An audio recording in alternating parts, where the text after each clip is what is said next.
bilaman. Maktabdagi eng unutilmas xotirangiz qaysi? Qarang 62dagi bovon. 62-chi. Bovoda endi 62. Maktab tugatganimga inshaalloh 37 yil bo'ldi. 15 yildan o'tdi. Hali bitirmadim. 9 bitirib, kollejga o'tib ketganman.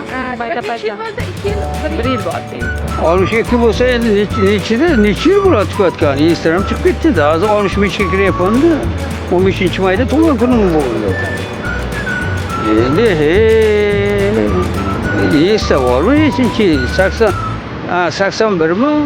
79mi tugatdim-da. 23 yil deganda men sinfdoshlarim topganman. Har oy uchrashamiz. Yaqinda 16-chi nimada?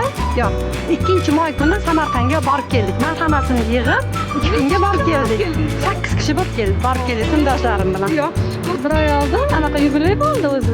Yubiley qilib. Hammamiz yig'ildik.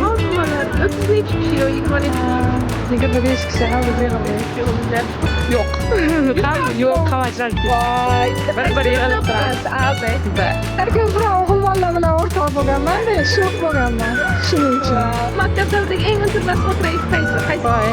Endi juda ko'p bo'lgan. Unaqa men o'zi shaddod o'g'il bola sifat bo'lganman. Asosan o'rtoqlarim bilan o'g'il bolalar bilan birga ketardim. Bizga tomonda bir 7 ta o'g'il bola sinfdoshim bor edi. O'shalar bilan ketardim. Unga devona qizlarim xafa bo'lib qolishardi. Sen o'g'il bolalar bilan o'rtoqsan deb. Ko'p endi unaqa kunlarimiz.